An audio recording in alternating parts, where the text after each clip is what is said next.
يصلون على النبي يا أيها الذين آمنوا صلوا عليه وسلموا تسليما. اللهم صل على سيدنا محمد اللهم صل على سيدنا مولانا محمد وعلى آل سيدنا مولانا محمد وبارك وسلم. صلوا عليه صلاة وسلام عليك يا رسول الله. قد ضاقت حيلتي أنت وسيلتي أدركني أدركني أدركني يا رسول الله.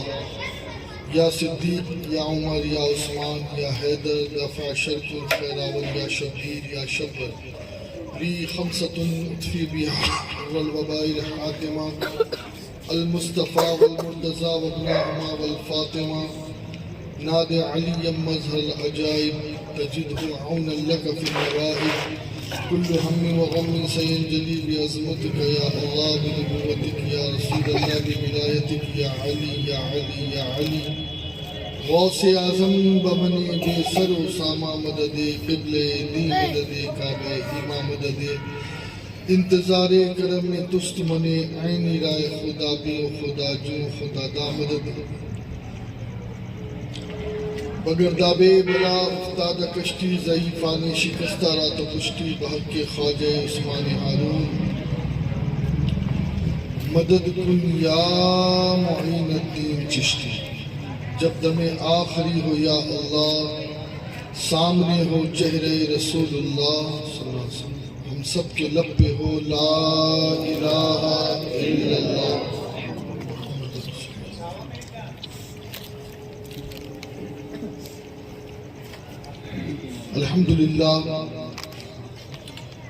الحمد لله منشي الخلق من عدم ثم الصلاة على المختار في القدم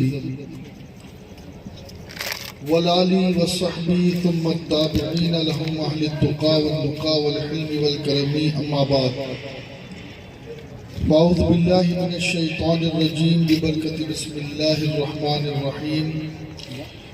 شهر رمضان الذي أنزل فيه القرآن هدى للناس. صدق الله المولانا العظيم. منبر رسول پر رونق افروز سادات عرش مقام علماء ذوی الاحترام حضرت مولانا توصیف رضا صاحب نقیب اجلاس حضرت ڈاکٹر شکور عالم صاحب مشکور عالم صاحب دیگر حفاظ معززین میرے سامنے بیٹھے بزرگوں نوجوان ساتھیوں پیارے بچوں پردے میں رہ کر مجھے سننے والی خواتین اسلام السلام علیکم ورحمۃ اللہ وبرکاتہ. وعلیکم السلام ورحمۃ اللہ وبرکاتہ. جیسے میں درود و سلام پڑھا ہوں بآواز بلند بارگاہ رسول میں عقیدت پیش کرے پڑھے الصلاۃ والسلام علیک یا رسول اللہ. الصلاۃ والسلام علیک یا حبیب اللہ. الصلاۃ والسلام علیک یا نبی اللہ.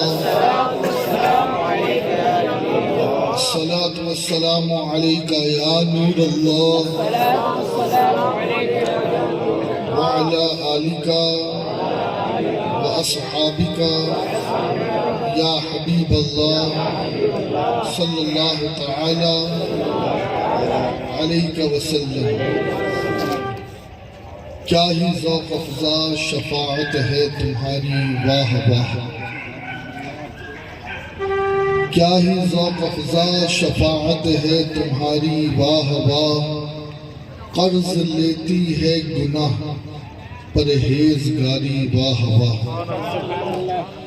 خامہ قدرت کا حسن دستکاری واہ واہ.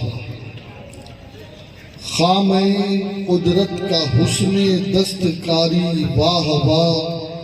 کیا ہی تصویر اپنے پیارے کی سواری واہ واہ. کیا ہی تصویر اپنے پیارے کی سواری واہ واہ. صدقے اس انعام کے قربان اس اکرام کے. صدقے اس انعام کے قربان اس اکرام کے ہو رہی ہے دونوں عالم میں تمہاری واہ واہ، ہو رہی ہے دونوں عالم میں تمہاری واہ واہ۔ اور نفس یہ کیا ظلم ہے، روز ایک تازہ جرم ہے۔ کیا بات ہے، نفس یہ کیا ظلم ہے، روز ایک تازہ جرم ہے۔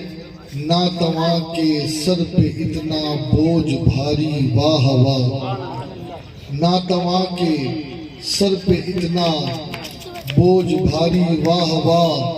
اور نور کی خیرات لینے دوڑتے ہیں محروما،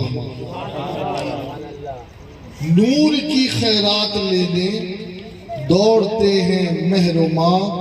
اٹھتی ہے کس شان سے گردِ سواری واہ واہ، اٹھتی ہے کس شان سے گردِ سواری واہ واہ۔ اور انگلیاں ہیں فیض پر ٹوٹے ہیں پیاسے جھوم کر، ذرا جھوم جاؤ نا آپ بھی۔ وہ پانی تو نصیب نہیں ہوگا لیکن کم از کم کوثر ہی نصیب ہو جائے۔ انگلیاں ہیں فیض پر ٹوٹے ہیں پیاسے جھوم کر، ندیاں پنجاب رحمت کی ہے جاری واہ، ندیاں پنجاب رحمت کی ہے جاری واہ واہ، ندیاں پنجاب رحمت کی ہے جاری واہ واہ۔ اور پارے دل بھی نہ نکلا دل سے تحفے میں رضا، بہت خوب، پارے دل بھی نہ نکلا دل سے تحفے میں رضا۔ ان سگانے کو سے اتنی جان پیاری واہ واہ، ان سگانے کو سے اتنی جان پیاری واہ واہ۔ سب سے پہلے میں مبارکباد پیش کرتا ہوں یہاں کی کمیٹی کو، یہاں کے نوجوانوں کو، جنہوں نے ماہ رمضان شریف کے شروع ہونے سے چند دن پہلے استقبال ماہ رمضان کی اس بزم کو سجا کر ایک اس سنت کو زندہ کیا ہے جو سنت مردہ ہو چکی تھی۔ سبحان اللہ، اس لیے کہ ماہ رمضان آنے سے پہلے لوگوں کو جمع کرنا یہ مصطفیٰ کی سنت ہے۔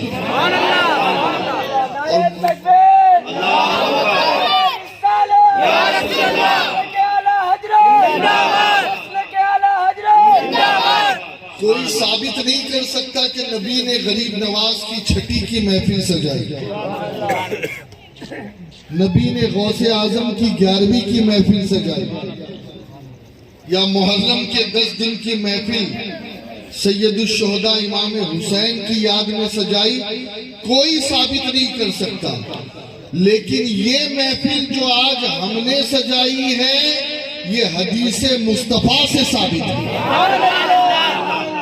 اور آقا نے اس محفل کو اسی لیے سجایا تاکہ جو مہینہ آ رہا ہے اس کی بے قدری نہ ہو، جو مہینہ آ رہا ہے اس کی گستاخی نہ ہو، جو مہینہ آ رہا ہے اسے غفلت میں نہ گزارا جائے، جو مہینہ آ رہا ہے اسے سستی اور کاہلی میں نہ گزارا جائے، بلکہ میرے نبی دعا کرتے تھے اے اللہ تو رمضان کو ہمارے پر سلامتی کے ساتھ گزار دے۔ ایک بار درود شریف پڑھیے۔ اللهم صل على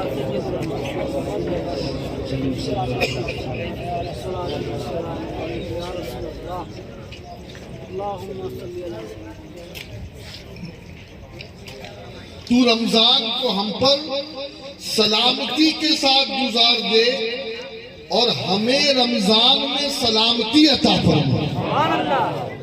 یعنی حضور اکرم یہ دعا کرتے کہ اے اللہ رمضان میں ہمیں بیماریوں سے بچا، رمضان میں جو طوفان یا دوسری قسم کی بلائیں یا آفتیں آتی ہیں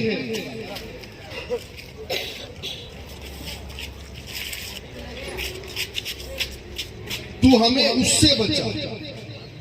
میرے نبی دعا کرتے تھے، لیکن آج بڑی ہی معذرت کے ساتھ یہ بات میں کہوں گا کہ آج نہ رمضان کی قدر رہی، نہ قرآن کی قدر رہی، نہ دین کی قدر رہی، نہ عالم دین کی قدر رہی، نہ رسول کی قدر رہی، نہ آل رسول کی قدر رہی، نہ نائب رسول کی قدر رہی۔ آج انسان یہ سمجھتا ہے کہ میں آزاد ہوں، مجھے اپنی زندگی اپنی مرضی کے مطابق گزارنے کے لیے بھیجا گیا ہے۔ تو یاد رکھیں یہ ہماری غلط فہمی ہے، اس لیے کہ وہ اور انسان ہیں جو اپنی مرضی سے زندگی گزارتے ہیں، اور جو ایمان والا ہے وہ اللہ کی مرضی کے مطابق زندگی گزارتا ہے، وہ اللہ کی مرضی کے مطابق زندگی گزارتا ہے۔ مجھ سے قبل آپ اتنی تقریریں سن چکے کہ اب ایسا محسوس ہو رہا ہے کہ مزید آپ کی قوت سماعت اجازت نہیں دے رہی۔ کیا ایسا ہے؟ سلام پڑھ دیا جائے؟ آپ سننا چاہ رہے ہیں؟ کون کون سننا چاہ رہے ہیں؟ نعرہ تکبیر، نعرہ تکبیر، نعرہ رسالت، نعرہ رسالت، لگے اعلیٰ حضرت۔ بہت خوب۔ مجھ سے قبل آپ نے خطیب نوجوان، مصلح قوم و ملت، مفکر ملت حضرت مولانا حافظ و قاری معین الدین رضوی صاحب سے، جو اجمیر معلیٰ سے تشریف لائے، ایک بہترین ناصحانہ اور ماہ رمضان کو کیسے گزارا جائے، گویا یہ سمجھ لے کہ جیسے غریب نواز نے انا ساگر کو کوزے میں سمیٹ دیا تھا، تو اس اجمیر سے آنے والے نے بھی ماہ رمضان کے استقبال کے پورے بیان کو کوزے میں سمیٹ کے آپ کے سامنے پیش کیا۔ اب میں جو بھی بولوں گا وہ انہی کا فیض لے کر کے بولوں گا، تاکہ آپ کو کچھ حد تک کے اس بات کی سمجھ آ سکے کہ ہمیں ماہ رمضان میں کرنا کیا۔ یہ 11 مہینے گزرے، ان 11 مہینوں میں وہ پابندیاں نہیں تھیں۔ خود میرے رسول صلی اللہ علیہ وسلم نے جس مہینے میں پابندی کی اور اللہ نے جس مہینے میں روزہ فرض کیا، وہ مہینہ رمضان کا مہینہ۔ دیکھیے اس مہینے کی 2 خصوصیت ہے، اس کو سمجھ لیں قرآن کی روشنی۔ پہلی بڑی خصوصیت یہ ہے کہ اس مہینے میں اللہ نے روزہ فرض کیا، اور دوسری بڑی خصوصیت یہ ہے کہ اس مہینے میں اللہ نے اپنے پاک کلام کو نازل کیا۔ روزہ اور قرآن، یہ 2 بڑی نعمت ہے ماہ رمضان کی۔ اور یاد رکھیں دوستو، جہاں جہاں روزہ ہے وہی وہی قرآن بھی ہے۔ یہاں تک کہ میرے نبی فرماتے ہیں کہ قیامت کے دن روزہ بھی شفاعت کرے گا اپنے رکھنے والوں کی، اور قرآن بھی شفاعت کرے گا اپنے پڑھنے والوں کی۔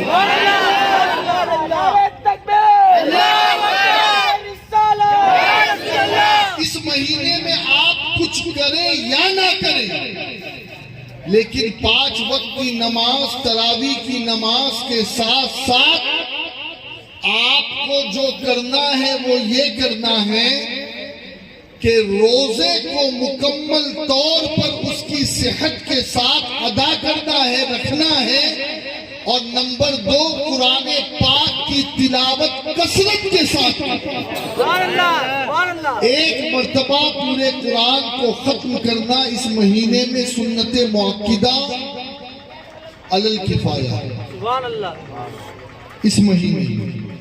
1 اس مہینے اور ہم جس امام کے مقلد ہیں وہ امام ابو حنیفہ نعمان ابن ثابت کوفی رضی اللہ مولا تبارک و تعالی عنہ اس مہینے میں ہماری طرح ایک دو سپارہ نہیں پڑھتے تھے یا آدھا قرآن پڑھ کر نہیں چھوڑ دیتے تھے، بلکہ ہمارے امام کا حال یہ تھا کہ اس مہینے میں 62 ٹائمز 62 مرتبہ قرآن پاک کا ختم فرماتا۔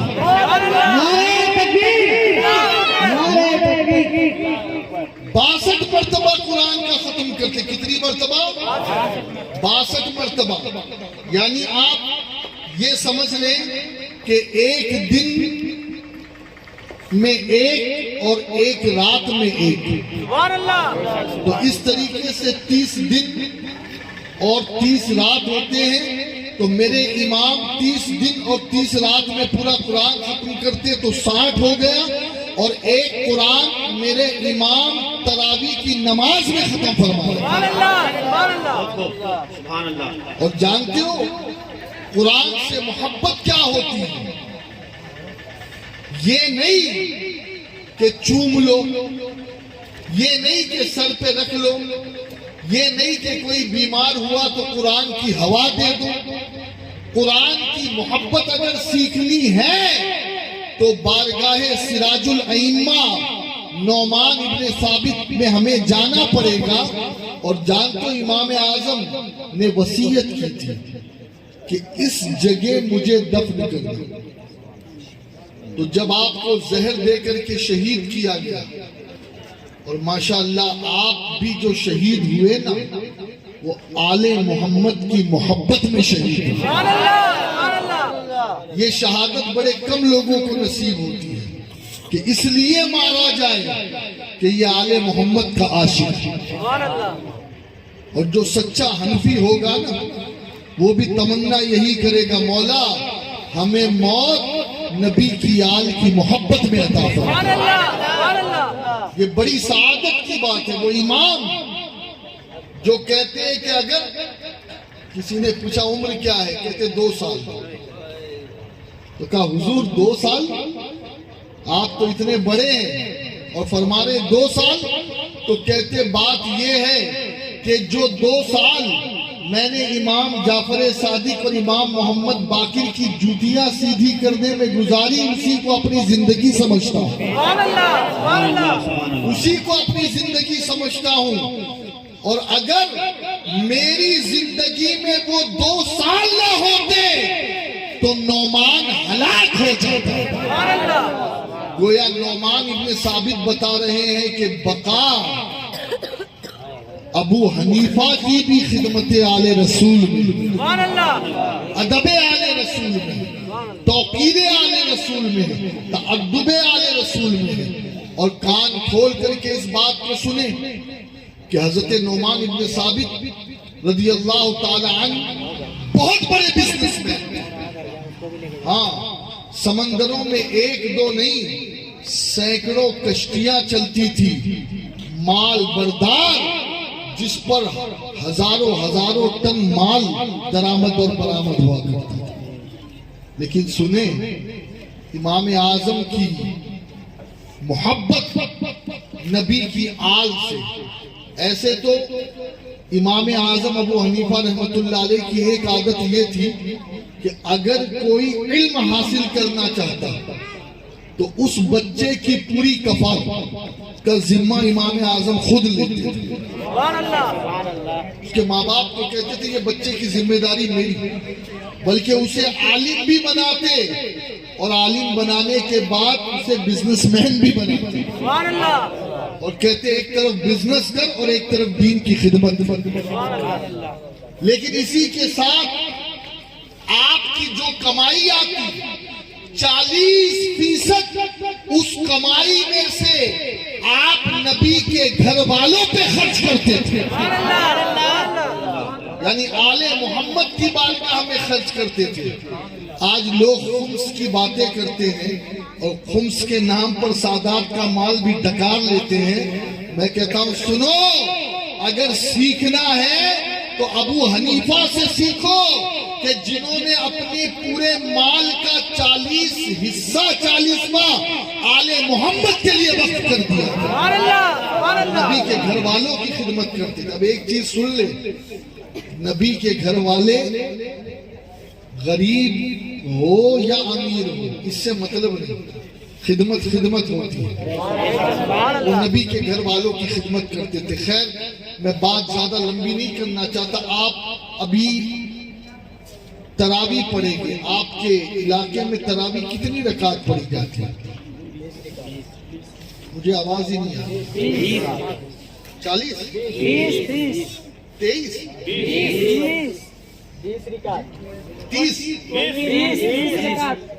یار 8 رکعت پڑھی جاتی ہے،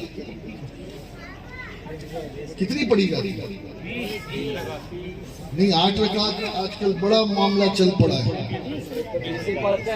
نزدیک 20۔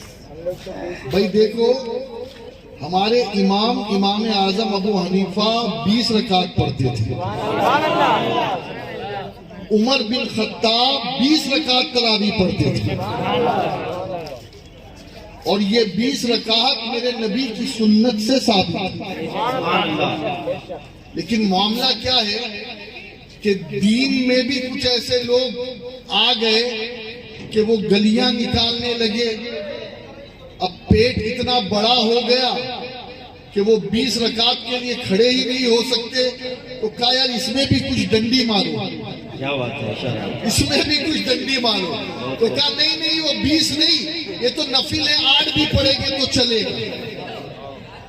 اور جو حدیث پیش کرتے ہیں وہ حدیث عام دنوں کی حدیث ہے کہ میرے نبی 8 رکعت نفل پڑھتے صلاۃ اللیل اور 3 رکعت وتر پڑھتے تھے۔ وہ رمضان کے باب میں ہے ہی نہیں اور نہ وتر کے باب میں ہے وہ حدیث جو پیش کرتے ہیں لوگ۔ میں جو آپ کو بتانا چاہ رہا ہوں وہ یہ کہ امام اعظم ابو حنیفہ، ہم حنفی ہیں نا، ہم اپنا امام کس کو مانتے ہیں؟ امام اعظم ابو حنیفہ۔ ہمارے امام 20 رکعت ہی پڑھتے تھے۔ اچھا ایک بات پتہ نہیں آپ کو پتہ ہی ہے، ایک نبی زمین پر دوبارہ آنے والے ہیں، کیا خیال ہے؟ آنے والے ہیں یا نہیں؟ آنے والے ہیں، آسمان سے نازل ہوں گے، دمشق کی جامع مسجد میں نماز پڑھیں گے، وہیں نازل ہوں گے۔ کیا نام ہے اس نبی کا؟ زور سے بولو نا، ہاں، کیونکہ یہ جو ٹائم ہے نا، اس ٹائم میں 2 طرفہ تقریر ہوتی ہے۔ ہاں، نبی عیسیٰ علیہ السلام پہلی نماز وہ پڑھیں گے کس کے پیچھے؟ ہے نبی لیکن حضور کی امت کے پیچھے پڑھیں گے،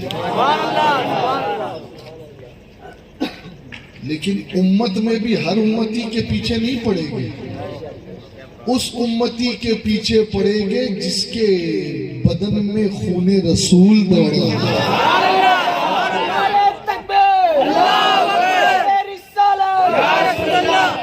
ایک بہت بڑا درس ہے، علماء یہاں بیٹھے ہیں، میں ادباً ان کی بارگاہ میں عرض کروں گا۔ کبھی کبھی ہوتا یہ ہے کہ لوگ نسبت رسول کو بہت ہلکے میں لے جاتے ہیں، بڑی معذرت کے ساتھ۔ نبی سے بڑا علم والا روئے زمین پر کوئی نہیں ہوتا، نبی خود مجتہد ہوتا ہے، مجتہد مطلق ہوتا ہے، صرف مجتہد فی الفقہ نہیں، مجتہد مطلق ہوتا ہے۔ لیکن اس کے باوجود پہلی نماز جو امام عیسیٰ علیہ السلام پڑھیں گے وہ امام سید محمد المہدی کے پیچھے پڑھیں گے، جو امام حسن کے بیٹے ہیں۔ کیا سبق دیا؟ کیا سبق دیا؟ سبق یہ دیا کہ جب امامت کی باری آئے نا تو ایک نبی بھی خون نبی کی تعظیم کر رہا ہے، خون آل محمد کی تعظیم کر رہا ہے، خون آل مصطفیٰ کی تعظیم کر رہا ہے۔ تبھی تو زندگی کی پہلی نماز اس زمین پر آنے کے بعد جناب عیسیٰ پڑھیں گے تو کس کے پیچھے پڑھیں گے؟ حسن کے بیٹے کے پیچھے، فاطمہ کے بیٹے کے پیچھے، علی کے بیٹے کے پیچھے، آل رسول کے پیچھے۔ اور یہ ایک میسج ہے، یہ ایک درس ہے کہ سیدوں کو علم کے ترازو میں نہیں ناپا جاتا، سیدوں کو تقوی کے ترازو میں بھی نہیں ناپا جاتا، سیدوں کو جو ہے وہ کسی اور چیز کے ذریعے نہیں دیکھا جاتا۔ سید سید ہے اس لیے سید ہے کہ اس کے بدن میں خون مصطفیٰ گردش کر رہا ہے۔ نعرہ تکبیر، اللہ اکبر، رسالت یا رسول اللہ، مسلک اعلیٰ حضرت، اور اسی لیے تو اعلیٰ حضرت کہتے ہیں۔ ہم وہ نہیں ہیں جو صرف 12 یا 14 سیدوں کو پکڑ لے اور باقی سب کو چھوڑ دے۔ سبحان اللہ، امام کہتے تیری نسل پاک میں ہے بچہ بچہ نور کا، تیری نسل پاک میں ہے بچہ بچہ نور کا، تو ہے عین نور، تیرا سب گھرانہ۔ سبحان اللہ سبحان اللہ۔ اب وہ عیسیٰ جب آئیں گے تو جو زندہ ہوں گے اس وقت وہ دیکھیں گے کہ جناب عیسیٰ 8 رکعت نہیں بلکہ 20 رکعت تراویح پڑھیں گے۔ سبحان اللہ۔ اب آپ کہیں گے سید صاحب آپ کو کیسے پتہ؟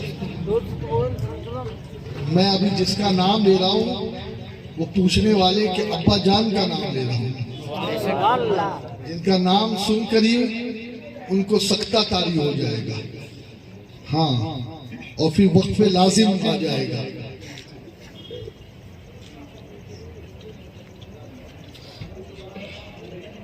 یہ بات کس نے بتائی کہ امام اعظم حضرت عیسیٰ علیہ السلام 20 رکعت تراویح پڑھیں گے؟ ہاتھ سینے پہ نہیں باندھیں گے، سبحان اللہ، ناف کے نیچے باندھیں گے، سبحان اللہ، نماز میں رفع دین نہیں کریں گے، بلکہ بس ایک بار تکبیر کہہ دی تو بس وہی ایک رفع دین ہوگا، اس کے بعد کوئی رفع دین نہیں۔ یہ بات حضرت امام ربانی مجدد الفسانی شیخ احمد فاروقی سرہندی رحمت اللہ علیہ نے بتائی۔ ہاں، 1000ویں سال کے جو مجدد ہیں، آج سے 500 سال پہلے جو گزرے ہیں، جنہوں نے اکبر کا تختہ پلٹ کر دیا تھا، جنہوں نے جہانگیر کو سیدھی راہ دکھائی تھی، وہ مجدد الفسانی ہیں۔ اور وہ مجدد الفسانی بتا رہے ہیں کہ امام اعظم ہی کا وہ طریقہ ہے کہ جس طریقے کی مطابقت ہوگی اور عیسیٰ کی نماز بھی ویسے ہی ہوگی جیسے حنفی پڑھتے ہیں، جیسے ابو حنیفہ پڑھتے تھے۔ اب ہو سکتا ہے کہ کوئی یہ سوچے یا ڈاکٹر مشکور عالم صاحب یہ کہیں کہ میں آپ کا مشکور ہوں، یہ تو بتا دو کہ کوئی غیر نبی کی نبی بھی تقلید کرتا ہے، تو میں ان کو یہ کہوں کہ یقیناً غیر نبی کی تقلید نبی نہیں کرتا، لیکن جو طریقہ عیسیٰ اپنائیں گے تو وہ اس لیے نہیں اپنائیں گے کہ ابو حنیفہ ایسا نماز پڑھتا تھا، بلکہ عیسیٰ وہ طریقہ اس لیے اپنائیں گے کہ وہی طریقہ رسول اعظم محمد مصطفیٰ کا طریقہ ہے۔ نعرہ تکبیر، نعرہ تکبیر، نعرہ رسالت، فیضان مصطفیٰ، شریعت مصطفیٰ، رفعت مصطفیٰ، دین مصطفیٰ۔ یعنی ہمارے امام اعظم کا طریقہ ہی سنت رسول کے عین مطابق ہے۔ تو یاد رکھیں گے نا، وہ 8 کے چکر میں تو نہیں پڑ جاؤ گا، آج 8 کل کھاٹ۔ جتنا سستی کرے گا آدمی اتنا پیچھے رہے گا، چستی کریں آپ۔ بلکہ ایک گزارش کروں گا، سحری میں بھی کم کھائیں، افطار میں بھی کم کھائیں، ہاں رات کو سوتے وقت تھوڑا سا کھا لیں۔ اس سے کیا ہوگا؟ بدن میں چستی بھی رہے گی اور انشاءاللہ نمازوں کی پابندی بھی رہے گی، اور تراویح میں شیطان آپ کو وسوسے نہیں ڈالے گا انشاءاللہ۔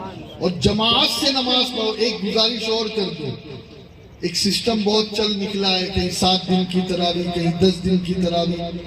آپ 7 اور 10 دن کے بھی چکر میں نہ آئے، مکمل 27 دن کی تراویح پڑھیں یا 29 دن کی تراویح پڑھیں، اس لیے کہ جب آدمی 7 یا 10 دن میں تراویح کی نماز پڑھ لیتا ہے نا، تو پھر شیطان کہتے ہیں تو نے تو قرآن ختم کر لیا، اب تجھے نماز پڑھنے کی کیا ضرورت؟ تو یہ بھی دیکھا گیا ہے کہ جو 10 دن کی تراویح پڑھ لیتا ہے وہ پھر پیچھے 20 دن عشاء کے علاوہ تراویح کی نماز پڑھتا ہی نہیں،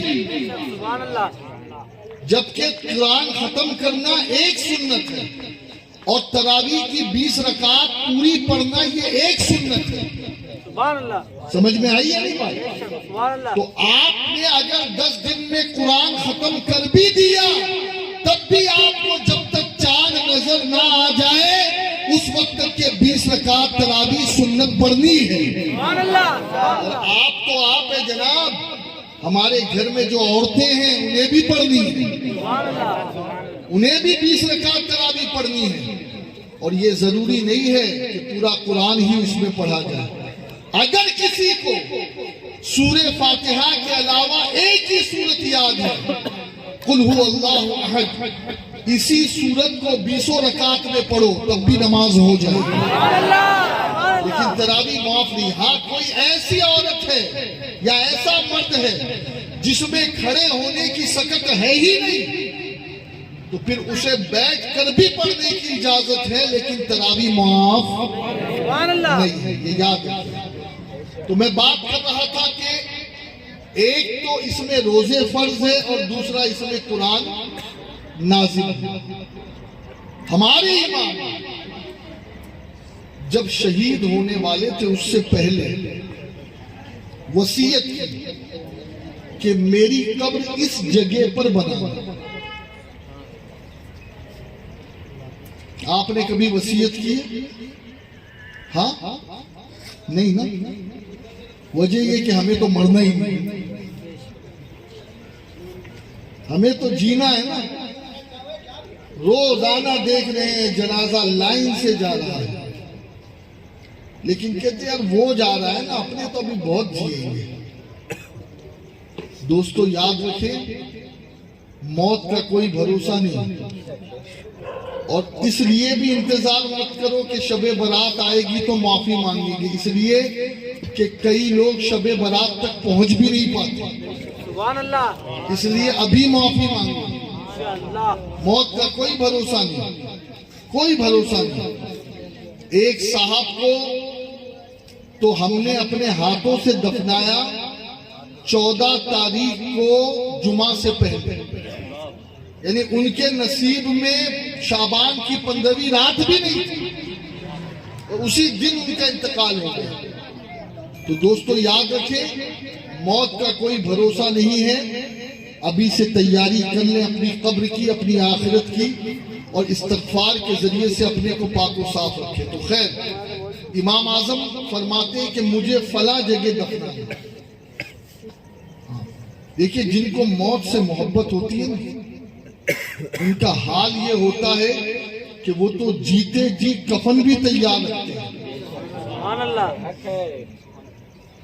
تجہیز و تکفین کا پیسہ بھی الگ رکھتے ہیں، اور اپنے ورثہ کو وصیت کرتے کہ میری تجہیز و تکفین اسی پیسے میں ہو۔ سمجھ میں آئی بھائی؟ ہاں، وہ ورثہ کو تلقین کرتے ہیں کہ میری تجہیز و تکفین اس پیسے میں ہو۔ ابھی جن صاحب کا انتقال ہوا مجھ سے بڑی محبت کرتے تھے، تو جس رات ان کا انتقال ہوا انہوں نے اس صبح کہا کہ میرا جو کفن رکھا ہے نا اس کو تھوڑا زمزم کے پانی سے دھو لے۔ اب جس کو موت سے محبت ہوتی ہے تو پھر اللہ ایسے لوگوں کو درجہ بھی ایسے ہی دیتا ہے. یعنی مغرب کے وقت اذان کے وقت انتقال ہونے والا ہے اور جناب صبح کہہ رہے ہیں کہ ذرا میرے کفن کو زمزم کے پانی سے دھو دے. اللہ. اور جب میں نے یہ بات سنی نا تو پھر میں تو ان کے جنازے پہ مدینے کی مٹی لے گیا اور مدینے کی مٹی کا لیپ بنا کر میں نے ان کے چہرے پہ لگا دیا. میں نے کہا تجھے زمزم کا پانی بھی مبارک اور تجھے مدینے کی مٹی بھی مبارک. یہ وہ لوگ ہیں جو موت سے محبت کرتے ہیں. ہم تو موت سے بھاگنا چاہتے ہیں لیکن کبھی کوئی کامیاب نہیں ہوا ہے نہ ہم کامیاب ہیں. اس لیے دوستو اللہ موت دے تو رمضان کے مہینے میں، موت دے تو جمعہ کے دن دے، موت دے تو مدینے میں دے، اور اللہ دفن کی سعادت دے تو امام جعفر، امام باقر، امام زین العابدین، امام حسن، سیدہ طیبہ طاہرہ فاطمہ الزہرا سلام اللہ علیہا کے قدموں میں دفن ہونا نصیب. دوستو بس یہ آخری بات ہے اور یہ بات بتا کے گفتگو ختم. امام اعظم فرماتے مجھے اس جگہ دفن کیا گیا. شاگردوں نے پوچھا حضور کوئی خاص بات؟ الحمدللہ فقیر نے امام اعظم کی مزار کی زیارت کی. وہاں پر 2 محلہ ہیں بغداد میں، ایک اعظمیہ اور ایک کاظمین. کاظمین شریف میں امام موسیٰ کاظم رضی اللہ عنہ اور امام محمد الجواد کی مزار ہے ساتھ ساتھ. اور ایک فضیلت اور بتا دو اگر اللہ آپ کو جانا نصیب فرمائے. کہا گیا کہ امام محمد الجواد کا روضہ وہ ہے کہ بزرگوں نے کہا کہ یہ تجربے کی بھی بات ہے کہ اگر ان کی چوکھٹ پر کوئی اپنا ماتھا رگڑتا ہے تو اللہ اس کی بری تقدیر کو بھلی بنا دیتا ہے.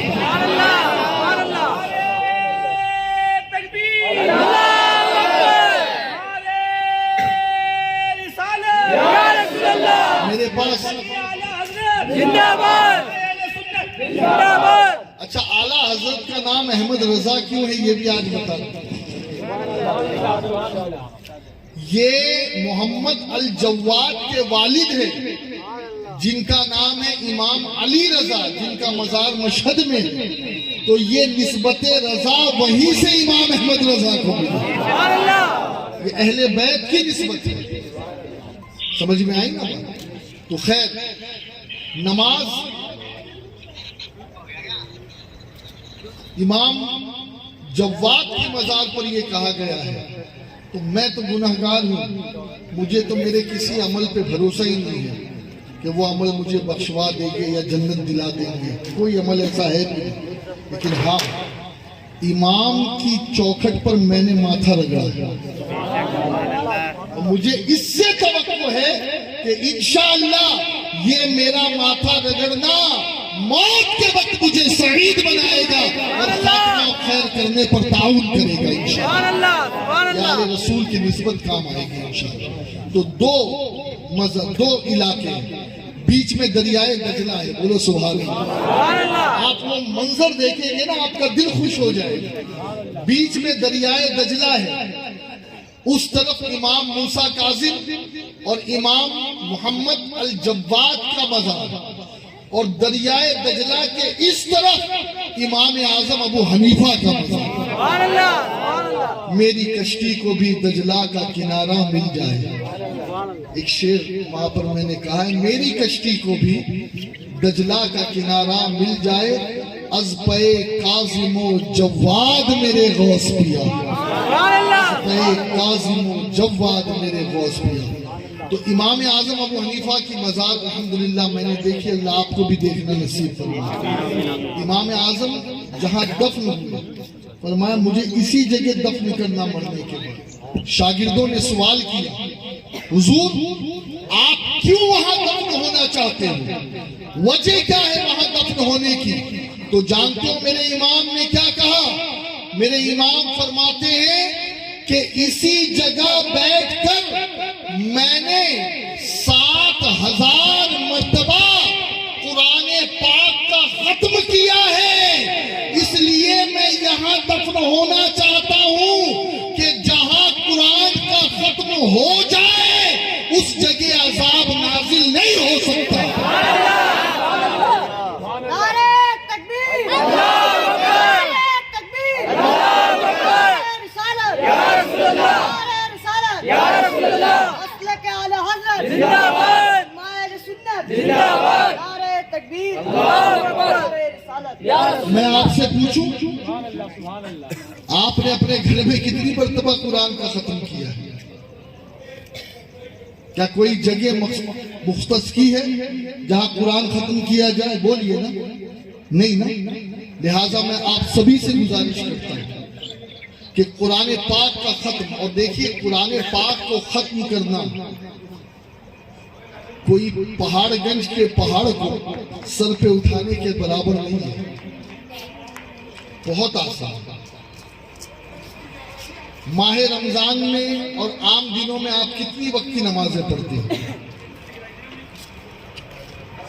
پڑھتے ہی نہیں، پھر زبان تو کھولو نا۔ کتنے وقت کی؟ زور سے نا۔ اللہ ان کے صدقے مجھے بھی 5 وقت کا نمازی بنا۔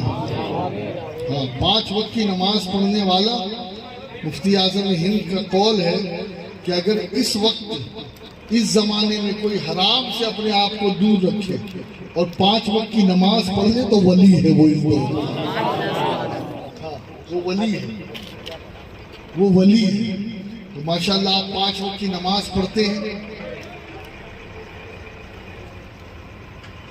5 وقت کی نماز جب آپ پڑھیں تو بہت آسان طریقہ بتا رہا ہوں میں ختم قرآن کا۔ فجر کی نماز کے لیے جب آپ جائیں تو صرف 2 رکعت سنت پڑھیں اور 2 رکوع پڑھیں قرآن کا۔ کتنا؟ 2۔ فجر کی فرض نماز کے بعد پھر 2 رکوع پڑھیں، پہلے 2 اور بعد میں کتنے ہو گئے؟ ظہر کی نماز پڑھنے جائیں، میری بہنیں بھی سن رہی ہیں، وہ بھی اس چیز کا اہتمام کریں۔ ظہر سے پہلے 2 رکوع اور ظہر کے بعد 2 رکوع، کتنے ہو گئے؟ 4، دونوں ملا کے 8۔ عصر میں بھی پہلے 2 رکوع اور بعد میں 2 رکوع۔ اب مغرب میں کیا ہے، بعد میں تو ہم ٹوٹ پڑتے ہیں نا، سمجھ رہے ہیں؟ ہاں، بعد میں تو پھر جنگ ہے نا ہاتھ اور منہ کی، اور پھر اس جنگ میں تو کسی کو نہیں دیکھتے۔ ہاں، بچے بھی سوچتے ہیں کہ ابا کے اندر اتنی پھرتی کہاں سے آ گیا، اب تک تو ڈھیلے نہیں تھے، ابھی یہ پھرتی کہاں سے آ گئی۔ خیر، تو چونکہ مغرب بعد تو دماغ کہیں اور لگا ہوتا ہے، تو مغرب سے پہلے 4 رکوع پڑھ گئے، کتنی ہوگی؟ 16، ٹھیک ہے۔ تراویح کی نماز کے بعد بھی بھاگنے کا دل بہت کرتا ہے، تراویح کے بعد بھی بیٹھا نہیں جاتا، ہاں، ملا نہیں جاتا، تو تراویح کی نماز نہیں بلکہ عشاء سے پہلے چلے گئے اور 4 رکوع پڑھ گئے، کتنے؟ 4، کتنے ہو گئے؟ بولیے 20۔ اور ہر دن بولیے اتنے میں آپ کو تکلیف ہوگی، جو ہجے کر کے بھی پڑھے گا نا انشاءاللہ وہ بھی آسانی سے پڑھ لے گا، لیکن 2 رکوع 4 رکوع کو اتنا بھاری نہیں ایک نماز میں، سمجھ رہے؟ اب آپ ایک دن میں کتنے رکوع پڑھ رہے ہیں؟ اب 27 دن میں کتنے رکوع ہو گئے؟ آپ کو تو بتانا چاہیے بھائی، کی تو دکان ایسی ہے کہ ان کو تو ہاتھ پہ کرنا ہے، کیلکولیٹر لے لیا تو پھر توہین ہے تو صابر لیکن کرانے والے ہیں۔ 500 پورے قرآن میں 540 ہی رکوع ہے، یہاں 27 میں امام ختم کرے گا، وہاں 27 میں آپ کا ختم ہو جائے گا۔ مشکل ہے؟ بولیے نہیں بہت آسان ہے، بہت آسان، اور آپ سب ختم کر سکتے ہیں انشاءاللہ۔ انشاءاللہ ختم قرآن انشاءاللہ کریں گے، انشاءاللہ ختم قرآن کریں، اور روزہ مس نہ کریں۔ شیطان بہت ورگلائے گا، 2-3 دن تو بڑے ٹف جائے گا، لیکن روزہ مس نہ کریں۔ ایک چیز میں آپ کو بتاؤں،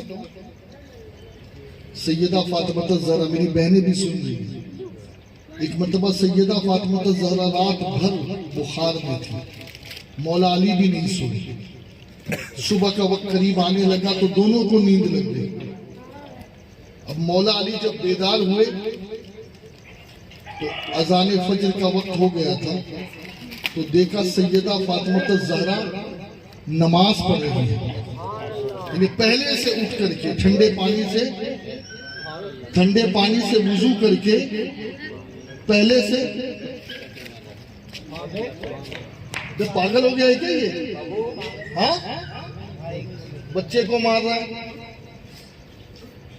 درود شریف پڑھی۔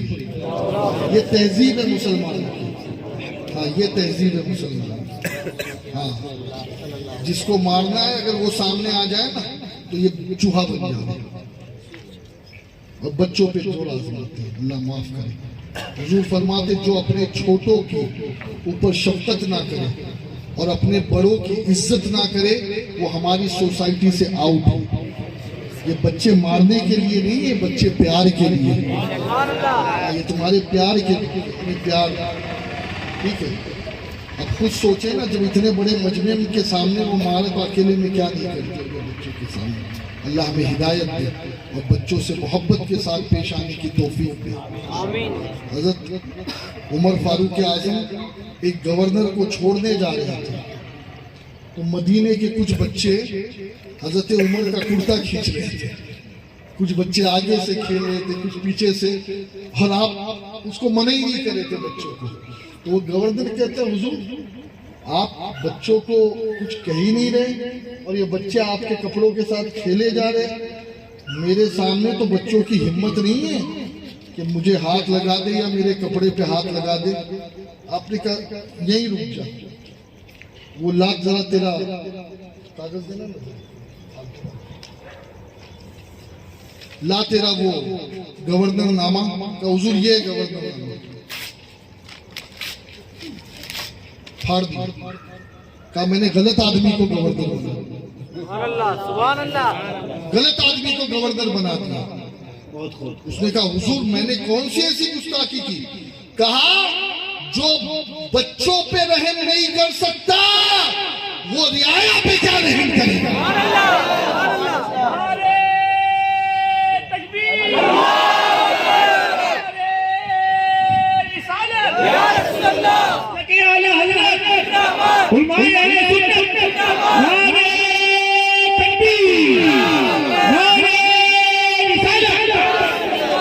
اعلیٰ حضرت نے ایک مرتبہ ایک بچے کو تماچا مار دیا تھا غصے میں، اعلیٰ حضرت نے، جانتے ہو اس بچے سے معافی مانگی، اس کو تحفہ دیا اور کہا بیٹا مجھے بھی تماچا مار ورنہ قیامت کے دن یہ ایک تماچا مجھے جہنم میں پہنچا دے۔ یہ ہے تقویٰ اعلیٰ حضرت۔ اور آج ہم اعلیٰ حضرت کا نام تو لے رہے ہیں لیکن بچوں کی وہ کٹائی کر رہے ہیں کہ اللہ کی پناہ، اللہ کی پناہ۔ خیر میں عرض یہ کر رہا تھا کہ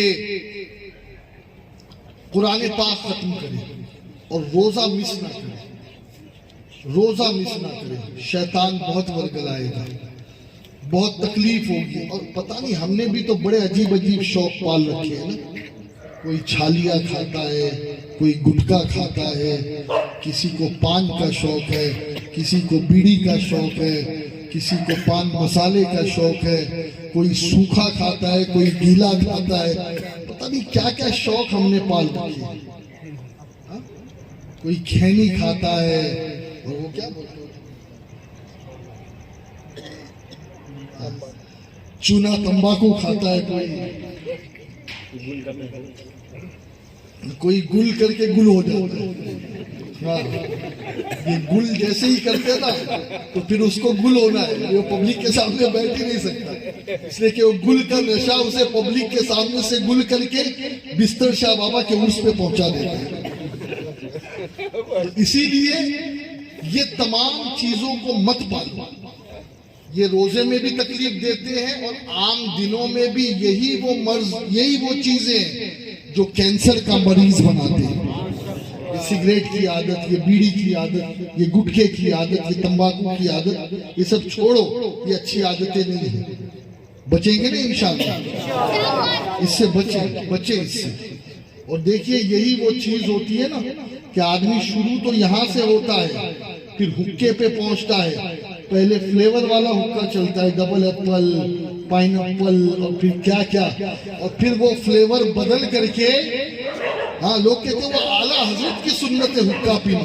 میں نے کہا جناب اعلیٰ حضرت کی سنت یہ بھی ہے کہ اعلیٰ حضرت نے 1 مہینے میں پورا قرآن حفظ کیا، اس سنت پہ عمل کب کرے گا؟ حکے والی سنت تو یاد رہی، اور 1 مہینے میں قرآن یاد کرنے والی سنت ہاں اس کو کون کرے گا؟ اورنگزیب نے 6 مہینے میں قرآن یاد کیا، سبحان اللہ۔ تو اس پر بھی عمل کرے۔ خیر، تو اگر یہ عادتوں سے بچیں گے نا انشاءاللہ تو روزہ بہت آسان۔ اور ایک چیز بتا دوں میں آپ کو، روزہ چھوڑنے کا گناہ، اور ایک روزہ اگر کسی نے جان بوجھ کر کے چھوڑ دیا، توڑ دیا بغیر عذر شرعی، اب سنو میرے نبی کیا فرماتے ہیں۔ میرے نبی فرماتے جس نے ایک روزہ جان بوجھ کر کے چھوڑ دیا، اب وہ اس کی فضیلت کو پانے کے لیے پوری زندگی بھر بھی روزہ رکھے گا، تب بھی اس ایک روزے کے ثواب کو نہیں پہنچ سکتا۔ سمجھ میں آئی نا؟ وہ ایک روزہ جو آپ نے مس کر دیا، اب آپ سوچو کہ مجھے اس کا ثواب پھر سے مل جائے، اور وہ اس چکر میں پوری زندگی روزہ رکھے، تب بھی زندگی بھر کے روزے مل کر بھی اس ایک روزے کے برابر نہیں ہو سکتے۔ جو روزہ بندے نے بڑی آسانی کے ساتھ بہت ہلکے میں لے کر کے اسے چھوڑ دیا، ٹھیک ہے؟ تو روزہ رکھے گی نا انشاءاللہ۔ اچھا ایک بات میں آپ کو آپ کے مطلب کی بتاؤں، اس پہ تو آپ ضرور سبحان اللہ کہیں۔ اگر کبھی روزہ رکھ کر دن نوافل زیادہ نہیں پڑھ سکتے، یا قرآن کی تلاوت زیادہ نہیں کر سکتے، یا محنت مزدوری زیادہ نہیں کر سکتے، تو ایک گزارش کروں میں آپ سے، فرض نماز قضا نہ ہو اس کا اہتمام کرتے ہوئے آپ روزے کی حالت کو سونے میں گزاریں۔ سبحان اللہ۔ اب تو آپ کے مطلب کی بات ہے نا، سو گے تو بھوک بھی محسوس نہیں ہوگی۔ اب سنو، میرے نبی فرماتے ہیں کہ روزے دار کا سونا بھی عبادت ہے۔ ہاں، جو روزے کی حالت میں سوئے گا اس سونے پر بھی اسے نیکی ملے گی، ہر سانس کے بدلے نیکی ملے گی، ٹھیک ہے نا؟ تو اگر مزدوری محنت کرنی ہے تو پھر رات کو ماشاءاللہ